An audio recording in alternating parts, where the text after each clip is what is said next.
नमस्कार दोस्तों, मैं पापिया भट्टाचार्य संपादक के सलाहकार सदीनामा लेकर आ गई हूँ 19 अक्टूबर 2020 का संपादकीय, जिसका शीर्षक है या देवी सर्वभूतेषु आवास रूपेण संस्थिता।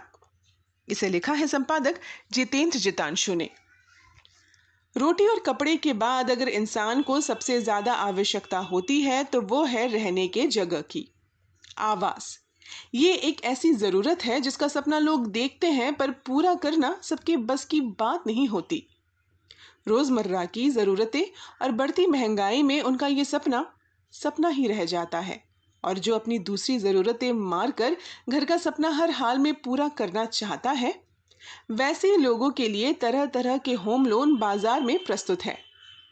यहाँ तक कि भारत सरकार की कई संस्थाएं इससे पीछे नहीं है। पर सरकार द्वारा दिए गए आवासीय सुविधाओं के बारे में काफी लोग जान नहीं पाते। तो चलिए, नवरात्रि के तीसरे दिन जिन्होंने अपने घर के लिए सपना देखा है, उनके सपने को पूरा करने की कामना करते हुए आज के संपादकीय में जान लेते हैं आवास समस्या की 10 दिशाएं। देवी दुर्गा के उत्सव के तीसरे दिन हम प्रार्थना करते हैं कि सभी को आवास मिले। देश में एटिला अंबानी समूह के मालिक का घर से लेकर लोग शहरों में पाइपों के भीतर घर में रहते हैं।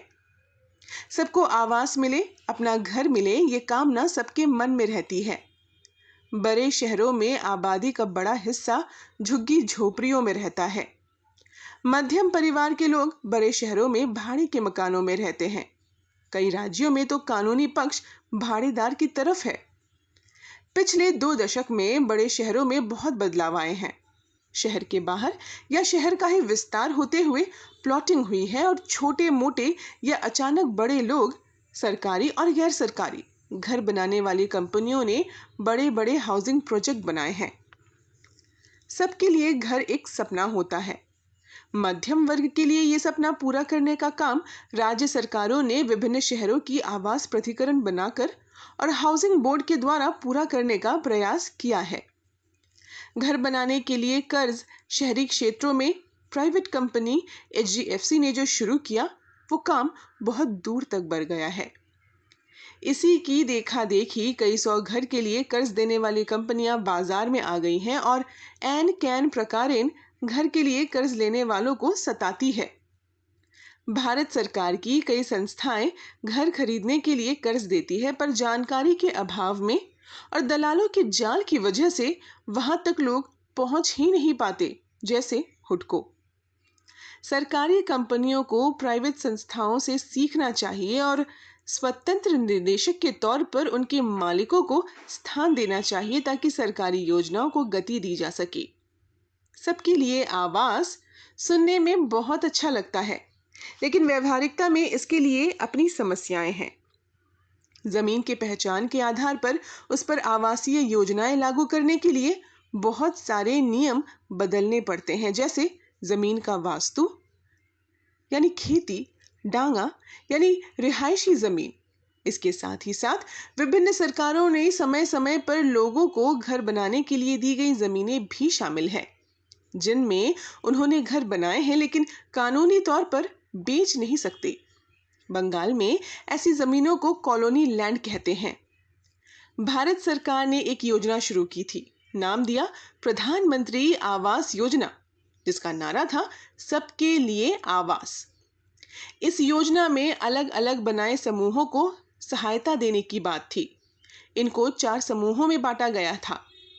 EWS यानी कमजोर तबके के लोग, MIG यानी मध्यम आय समूह और HIG यानी उच्च आय समूह के लिए 2 योजनाएं। ये योजना शहरी और ग्रामीण दोनों के लिए है।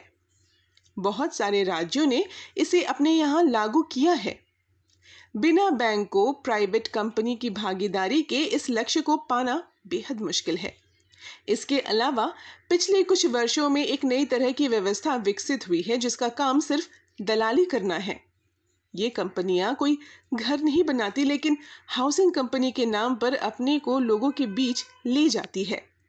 बड़े बड़े शहरों में इनके बड़े बड़े कार्यालय भी हैं और कर्मचारियों की लंबी चौड़ी फौज। आम आदमी जब तक सारी व्यवस्थाएं समझ पाता है, तब तक कोई न कोई इनके जाल में फंस ही जाता है। माँ दुर्गा से ये प्रार्थना करते हुए कि सबके लिए आवास, ये प्रार्थना करते हुए आम आदमी के ठगे जाने के छोटे मोटे खतरे खत्म होते नहीं देख पा रहा हूँ। सबको आवास मिले, सबके सर पर मजबूत छत हो, इसी आशा और उम्मीद के साथ फिर से कहना चाहूंगा, या देवी सर्वभूतेषु आवास रूपेण संस्थिता। आमीन। तो दोस्तों, ये था आज का संपादकीय, या देवी सर्वभूतेषु आवास रूपेण संस्थिता। इसे लिखा था हमारे संपादक जितेंद्र जितांशु ने। कल एक और विषय के साथ हम वापस लौटेंगे। तब तक के लिए नमस्कार।